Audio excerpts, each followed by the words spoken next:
Hello and welcome to the final round of multiple linear regression. This is the final round because, as you can see when we go to our data set, we have 4 independent variables and 1 dependent variable. So that means that if we wanted to add a visual step by plotting a graph, we would need 5 dimensions. So that's a little hard to represent. So we won't be plotting a graph for this model, but that's going to be the only one. And so the final round, the final step for this model is going to be the prediction of the test set results. So let's do it right now. It's only going to take us one line. It's actually exactly the same as for simple linear regression and any type of regression actually, because you'll see that in the end, all our models' codes will look the same. So indeed, what I only have to write here is to create the vector of predictions that I'm going to call ypred, as for simple linear regression.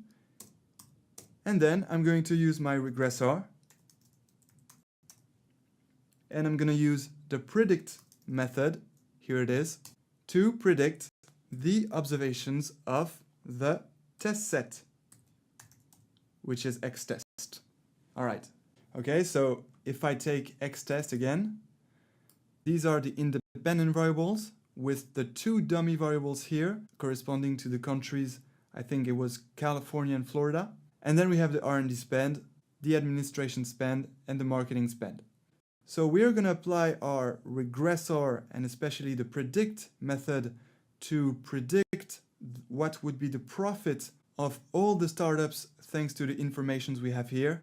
And then we will compare some predicted profits with the real profits.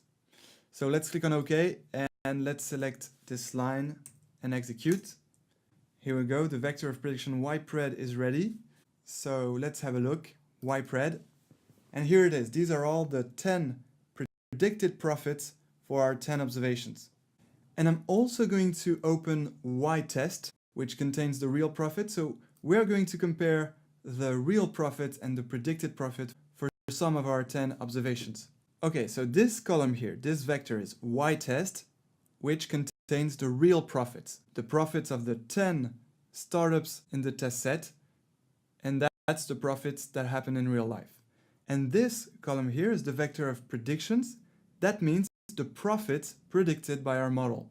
So now we're going to compare some of the profits because each of the line here corresponds to the same observation.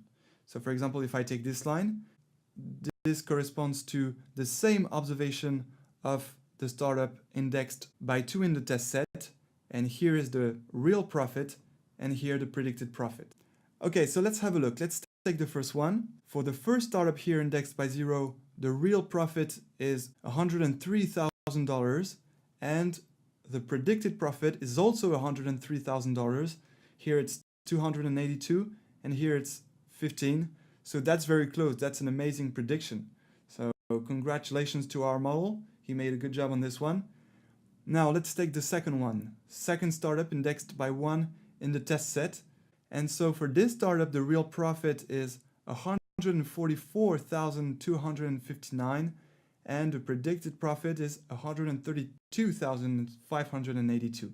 Okay, so that's not too bad, but obviously we congratulated our model too soon because it is obviously a less accurate prediction than the first one. Then the third one, the third startup, 146,000 here, 132, okay.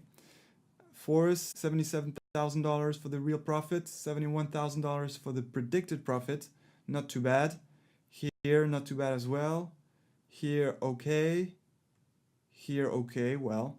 Here, perfect, a very accurate prediction. $97,000 for the real profit and $98,000 for the predicted profit. That's good. This one is very good too, $3,000 of difference.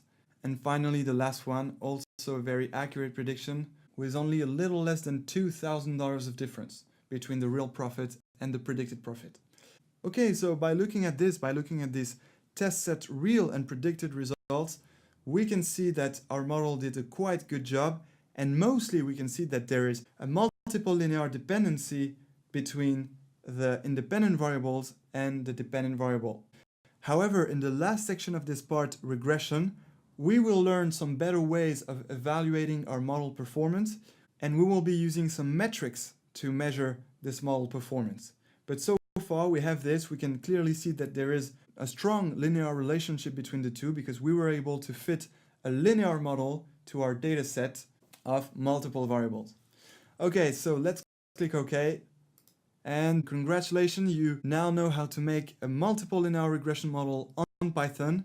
So in the next tutorials, we're going to do the same thing on R. You're going to see that some things are going to be more simple and some things are going to be better. We will be able to check very efficiently which are the variables that have the highest impact on the dependent variables. You'll see.